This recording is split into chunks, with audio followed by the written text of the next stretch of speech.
Hi everyone. So ఈ video వచ్చేసి మహాశివరాత్రి సందర్భంగా పార్వతీ పరమేశ్వరుల కళ్యాణ మహోత్సవం అనమాట. ఇది శివరాత్రి రోజు మనకి నైట్ జరుగుతుంది కదా అది.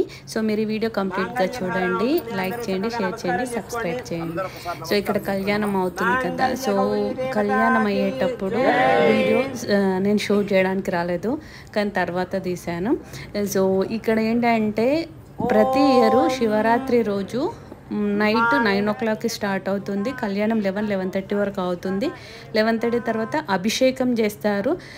21 రకాల ద్రవ్యాలతో అభిషేకం చేస్తారు. చాలా గ్రాండ్గా చేస్తారు, చాలా నిష్టగా, చాలా బాగుంటుంది. సో నేను వెళ్ళిన గుడిలో చాలా బాగా చేస్తారనమాట.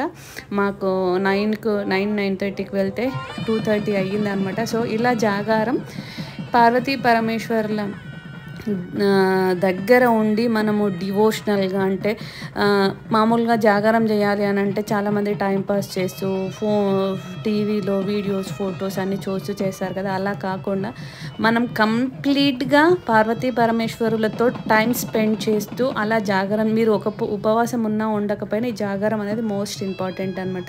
నేను దాదాపు 2 years నుంచి ఇది పార్టిసిపేట్ చేస్తున్నాను. నాకు చాలా బాగా అనిపిస్తుంది. చూడండి ఎంతమంది వచ్చారో ఈ కళ్యాణ మహోత్సవానికి, చాలా బాగా అనిపించింది. సో నేను చూసిన కళ్యాణం మీతో కూడా చూపించాలని ఈ వీడియో అయితే పెడుతున్నాను. సో ఇలా కళ్యాణం జరిగింది. కళ్యాణం జరిగిన తర్వాత ఇంకా మనకి తలంబ్రాలు, వడిబియ్యం అన్నీ పోసారనమాట. సో అవన్నీ మొత్తం అయితే షూట్ చేయలేకపోయాను నేను. ఆ తర్వాత అభిషేకం అన్నమాట, శివుడిది అభిషేకం జరిగింది. సో మీకు ఫ్రంట్ సైడ్ చూపిస్తాను చూడండి. పార్వతీ పరమేశ్వరుల దర్శనం మీకు కలిగించాలని ఈ వీడియో అయితే చేశాను. చాలా అసలు కళ్యాణం పార్టిసిపేట్ చేసినందుకు నాకైతే హ్యాపీగా ఉంది. ఉపవాసం ఉండి మనం ఇలా పార్టిసిపేట్ చేయడం కూడా చాలా తృప్తిగా అనిపిస్తుంది. సో మీకు ఎలా అనిపించింది ఈ కళ్యాణ మహోత్సవం? అండ్ ఇంకొకటి అభిషేకం చేయించేది కూడా చూపిస్తాను, చూడండి. ఇక్కడ కళ్యాణం అయిపోయిన తర్వాత ఇంకా అభిషేకానికి రెడీ చేస్తున్నారు. ఇది సాయంత్రం వరకు కూడా, శివరాత్రి రోజు అభిషేకం చాలా జరుగుతుంది కదా. పార్వతీ పరమేశ్వరుడు అభిషేక ప్రియుడు అంటారు కదా. సో అభిషేకం అనేది ఎన్ని ద్రవ్యాలతో చేస్తే అంత మంచిదన్నమాట. సో మీకు అభిషేకం కూడా నేను కొంచెం చూపించాను చూడండి. ఇప్పుడు అభిషేకం స్టార్ట్ చేస్తున్నారు.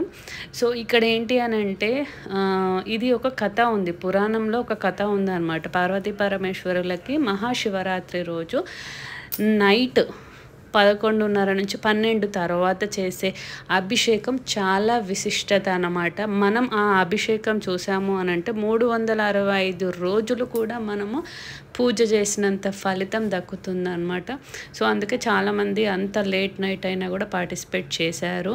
ఉపవాసం ఉండి అప్పుడు తీర్థ ప్రసాదాలు తీసుకొని ఆ తర్వాతనే బయలుదేరారు అనమాట ఇంటికి. సో ఇలా చూస్తే మీకు ఎలా అనిపిస్తుంది? విభూదితో కూడా, అసలు విభూది మళ్ళీ శివుడికి పెట్టిన తర్వాత కూడా మళ్ళీ చాలా రకాల ద్రవ్యాలతో చేశారు. ఇంచుమించు 2.5 hours అభిషేకం చేశారు, 2.5 hours కళ్యాణం చేశారు అనమాట. సో ఇలా నైట్ మొత్తం జాగారం అనేది అక్కడ గుడిలోనే స్పెండ్ చేసాం మేమైతే.